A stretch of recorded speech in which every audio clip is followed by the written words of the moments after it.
प्रमद बर'आ रायजो राजाफोरखौ माबायदि थगायदों नै दाखालिनि गोजां बोथोरनि जि बाजेट सेसन जादोंमोन जि जुथुम्मा पबित्र हाउस बिटिसि सेक्रेटारि अफिसनि पबित्र हाउसआनो प्रमद बर'आ थगायदों। दिनैसिमबो मानो बिटिसि होननानै कुइसन खालामजानायाव प्रमद बर'आ एन्सार होनो हायाखै? मानो हायाखै? प्रमद बर'आ बुंदोंमोन बिटिआर गभर्नमेन्टनो बिटिआर जाबाय बिटिसि गैला। मानो एन्सार होनो हायाखै? जोंनि रायजो राजाफोरनो दिनै खिन्थाना होथों प्रमद बर'आ जुदि पावार दङब्ला बिटिसिखौ दिनाउन्सिं जाबाय रिजेक्टेड जाबाय होनलाबायना बुंलाबायग्रा आननेसेसारि खोथा बुंग्रा प्रमद बर'नि खोथा बुंनाया गासिबो नंखाय। नों रायजोफ्रा सांग्रां जानांगौ। दिनै मानो बिटिसि बेबायदि कुइसन खालामजानो प्रमद बर'आ जेबो एन्सार होनो हायाखै? बिटिआर जाबायलायनो माला इमप्लिमेन्ट जाखो? BTR which is known as Bodoland territorial region BTR agreement खालामनानै लाबोनानै दिनै 4 बोसोर जाबाय। दिनै जेबो इमप्लिमेन्टेसनबो खालामनो हायाखै प्रमद बर'आ ओरैनो बारबेलि खोथा बुंनानै जोंनि बर' रायजो राजाफोरखौ गोरिब गुन्द्रा दुखुथिया सुबुंफोरखौ बिटिसि ओनसोलनि रायजो राजाफोरखौ थगायगासिनो दं।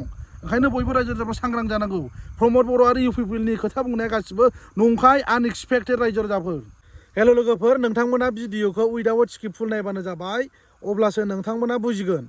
दिनै प्रमद बर', इउजि ब्रह्म आरो जयन्त बसुमतारी बिथांमोननि सायाव नोंथांमोनजों ब्रडलि डिसकास खालामगोन। बिथांमोना बर' जाथिखौ थगायनानै बर' जाथिनि देरसिन सिमां आलादा रायजो बड'लेण्ड सेपारेट स्टेटखौ बिथांमोना थगायनानै बिटिसिनि साफा साफा दैदेनगिरि सोरबा MCLA deputy chief EM chief जाबाय।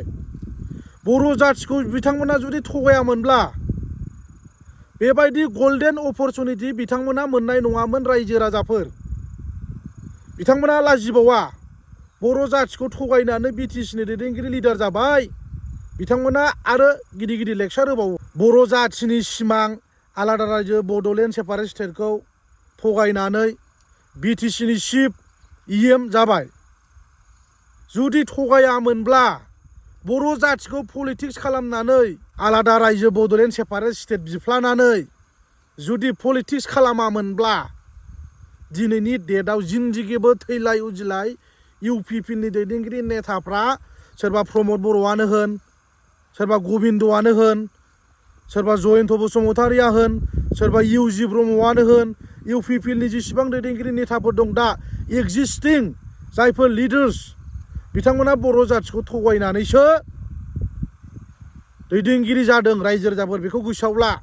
आरो फैबाय थानाय 2025आव बिथांमोना जुदि इन्डिपेन्डेन्टलि जुदि इलेक्सन जुदि गेलेयोब्ला 0-0 मोनगोन, बे सिदा खोथा। मानोना जोंनि रायजो राजाफ्रा बुजिबाय इउपिपिएलनि दैदेनगिरि नेताफोरनि जि खोथा बुंनाय अलवेज एन्ड फ्रिकुवेन्टलि ससियेल मिडियाआव गिदिर गिदिर खोथा बुङो, कमिटमेन्ट होदोंमोन, इन्सुरेन्स होबोदोंमोन रायजो राजाफोरनो ओरैबायदि मावगोन ओरैबायदि होननानै whatever, but we have not seen, जों जेबो नुनो मोनाखै। बिथांमोननि जि खौसेथिनि खोथा सावरायनाय, बर' जाथि जौगानाय, बर' जाथिनि थामोनथा आरो रैखाथि आरो खौसेथिनि थाखाय रायजो राजानि सरकार होननानै प्रमद बर' दैदेननाय इउपिपिएल सरकारा बुङो। नाथाय गामि लेभेलाव गावजों गावनो दावराव दावसि, गोरिब गुन्द्रा दुखुथिया सुबुंफ्रा दिनैसिमबो रसा नांनानै दङ। पावाराव फैनाय लोगो लोगो बयबो गोरिब गुन्द्रा दुखुथिया सुबुंफ्रा सरकारनि सुबिदा मोनगोन होननानै बुंदोंमोन, दिनैसिम गैया। सोर बिमानि फिसाया मोनजादों ना मोनलोङाखै, स्कुल कलेजाव थांनो हादों ना हायाखै, एडमिसन लानो हादों ना हायाखै, खाथा कलम बायनो हादों ना हायाखै, टिउसन फिस होनो हादों ना हायाखै, बेखौ गामि गामि थांनानै रिभिउ खालामनानै फेसिलिटिस प्रभाइड खालामनाय जागोन होननानै बुंदोंमोन। दिनै 4 बोसोर थांबाय।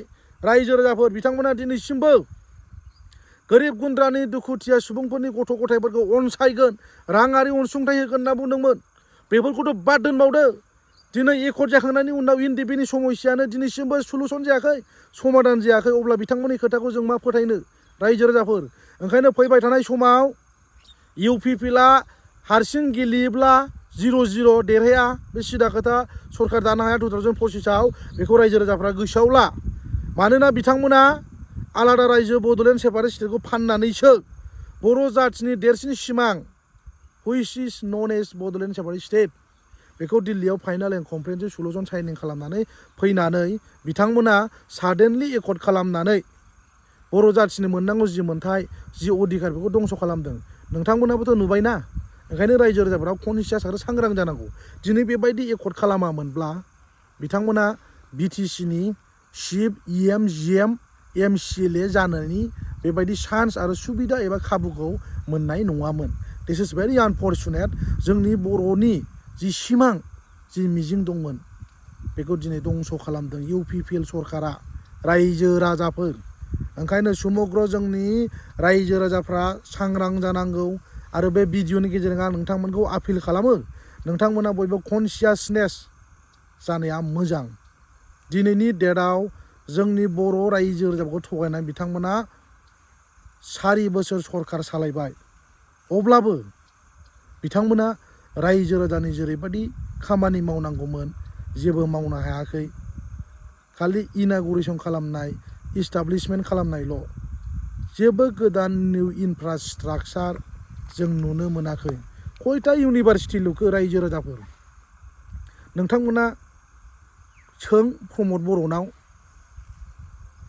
जेबो गैया मावनो हायाखै ओंखायनो फैबाय थानाय समाव जोंनि रायजो राजाफ्रा UPPLखौ बिदाय होनांगौ बे सिदा खोथा रायजो राजाफोर 2025आव जुदि UPPLआ हारसिं सिंगेलै जुदि इन्डिपेन्डेन्टलि जुदि इलेक्सन गेलेयोबा बिसायख'थियाव जुदि हारसिङै गेलेयोब्ला बे जेनगोन बेयो सिदा खोथा थैलाय उजिलाय UPPLआ सरकार फर्म खालामनो हाया बेखौ रायजो राजाफोरा गोसोआव ला मानोना बिथांमोनहा बर' रायजो राजाफोरखौ थगायनानैसो बे 5 बोसोरनि थाखाय BTCनि चिफ EM जानायनि चान्सखौ मोन्दों आरो जिन्दगिबो chief minister of Assam mister Himanta Biswa Sarma बिथाङा सेकेन्ड टाइम बिसोरनो बेबायदि अपरचुनिटि होआ मानोना बिथांनि जि सुबिदा होनाय बेखौ जोंनि रायजो राजाबो मोनथिगौ मानोना प्रमद बर'खौ BTR एग्रिमेन्ट खालामहोनानै बर' जाथिनि हप्स एन्ड एसपिरेसनखौ दिनै दंस' खालामदों बे BTR एग्रिमेन्टनि गेजेरजों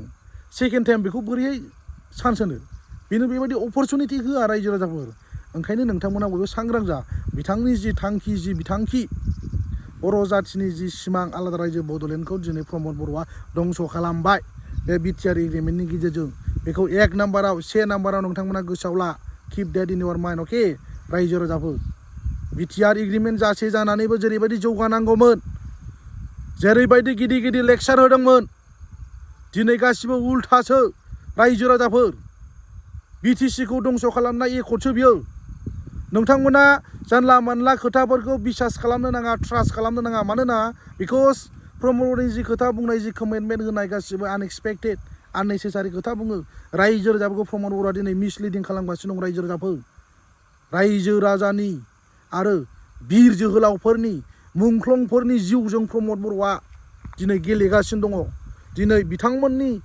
मुंख्लंफोरनि नाजानायाव बावसोमनायाव सुप्रिम सेक्रिफाइस खालामनायावसो दिनै बे एकर्डआबो जादों दिनै प्रमद बर'आ बे एक्स NDBफोरनो दिनै रिहेबिलिटेसनखौ मानो होआखै जायफोर आलादा रायजो बड'लेण्ड सेपारेशन सोरजिनायनि नामाव मुंख्लं जादों जिउ बावसोमनांदों बिथांमोननो दिनैसिमबो मानो कम्पेनसेसन मानो रिहेबिलिटेसनखौ मानो होनो हायाखै वाइ स्टिल इनकमप्लिट मिस्टार प्रमद बर' रायजो राजाफोरनो फिननाय हो आरो नै दाखालिनि जि बाजेट सेसन जादोंमोन बाव प्रमद बर'आ गासिबो थगायजोबदों NDPनि समस्या जोब्बाय होननानै बिथाङा थगायदों आरो बिथाङा थगायबावदों मा थगायदों रायजो राजाफोर दिनै आं नोंथांमोननो खिन्थागोन टुडे आइ उइल टेल इउ रायजो राजाफोर नोंथांमोना खोनासं बिथांमोननि जि खोथा बुंनाय गासिबो नंखाय मिसा बिथाङा मा थगायदों दिनैसिमबो मानो BTR लिरनो हायाखै होननानै बिथाङा